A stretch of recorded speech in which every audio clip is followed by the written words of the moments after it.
Hello, online pipe community. Ethan, Parsimonious Piper here. It has been a little over a week. Last week, work just swamped me. So I usually do my videos at lunchtime. That just wasn't going to happen last week. So this weekend, my wife and I got out. Took the Miata up to the Blue Ridge Parkway. Made a quick dash into Milan Tobacconists. Pick up a couple of bags of stuff I like. Came back home yesterday, so I am just getting back into the swing of things. And we're doing it with a Cobb Tuesday. Got my Cobb Tuesday Cobb. Got my Cobb Tuesday cap. Today's Cobb is a 5-star MacArthur from Missouri Meerschaum. You will notice it does not have the normal longer stem that the 5-star has. So it's actually marginally clinchable. Like that. For short periods of time, long enough to relight, to tamp, to do things like that. Now, some of you have probably looked at this pipe and gone, good night, how big is the bowl on that? Well, it actually only comes down to just below the stem. Like most, if not all, Missouri Meerschaum Cobbs, the stem does jut into the bowl a little bit, and so it's actually, the chamber ends about here. But that's still a couple inches deep. It's one of your larger bowled Cobbs. Cobbett Wizard is another one that comes in this class. And the MacArthur that actually has the stem all the way down at the bottom obviously is a much deeper bowl.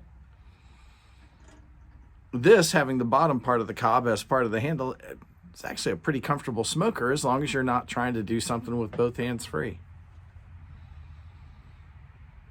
I think it was Ed Hobbs that asked to see my MacArthur 5-star. This has a shorter stem, by the way, because it's a second. So I also picked it up for $4 and change as part of a bag of 7. In it, I have, the last couple of weeks, I have been smoking GLP's JackKnife plug and not minding that one little bit. It's a delicious blend. Folks, this is a 4-star for me. JackKnife plug is Kentucky with some Virginia thrown in. The Virginias do include a healthy portion of red Virginia, but for whatever reason, this red variant doesn't tingle in my mouth when I smoke it. This blend can be a little bit bitey if you push it too hard, which is why for me it's a 4-star and not a 5.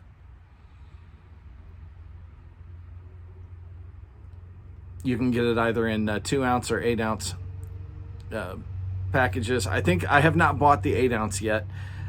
This, in fact, was gifted to me, but I've got a couple tins of the 2-ounce plugs. I think the 8-ounce is just 4 2-ounce plugs. Somebody could correct me on that if they have bought the 8-ounce and that is not how it's delivered.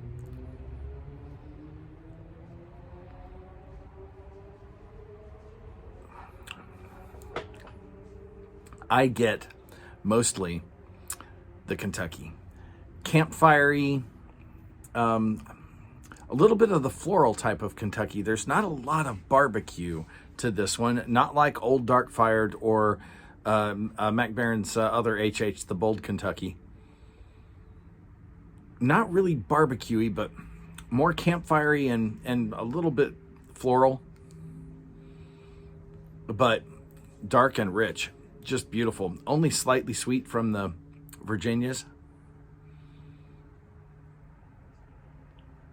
And I think that the predominant Virginia in this must be red Virginia, because I get that tanginess instead of a light hay, grass, honey, citrus, whatever, from a lighter Virginia. I get mostly a tangy sweetness that goes really well with the Kentucky.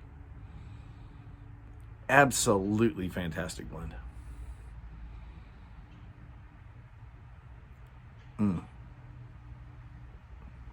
Our friend Rob at Hoot And A Briar, celebrating 400 subs with a giveaway.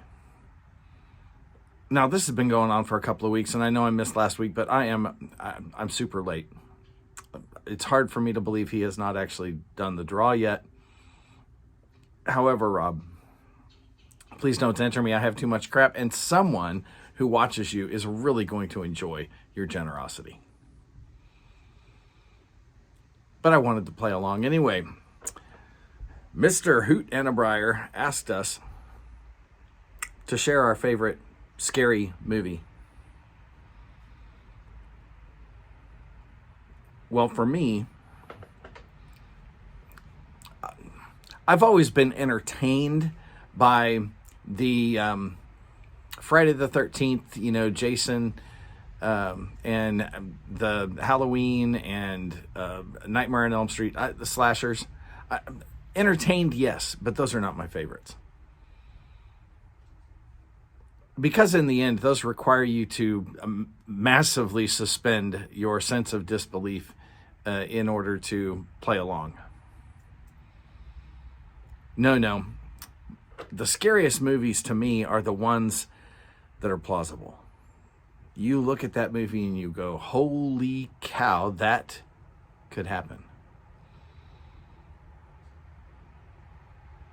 One from the generation before us that fit that bill perfectly. One Flew Over the Cuckoo's Nest. That is a sad and scary movie.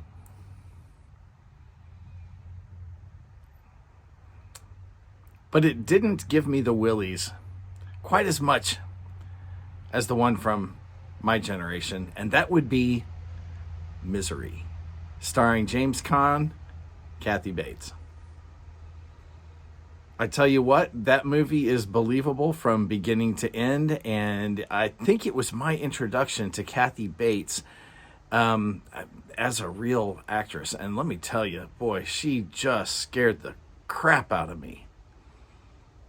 That is a great movie. If you have not seen Misery, you need to watch it. Now, chances are really good that this was not the one that matched your favorite anyway, Rob, but congratulations on the channel growth, your content, and your editing skills. Your production values are top-notch. You are only going to continue to expand in viewership and in the interactions, more importantly, that you get with the community. Those are going to continue to grow as they have been.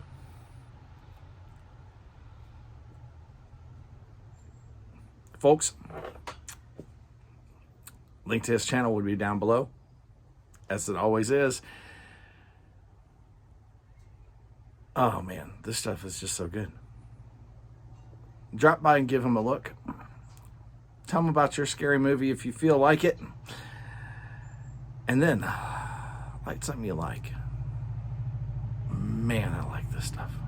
Enjoy your afternoon.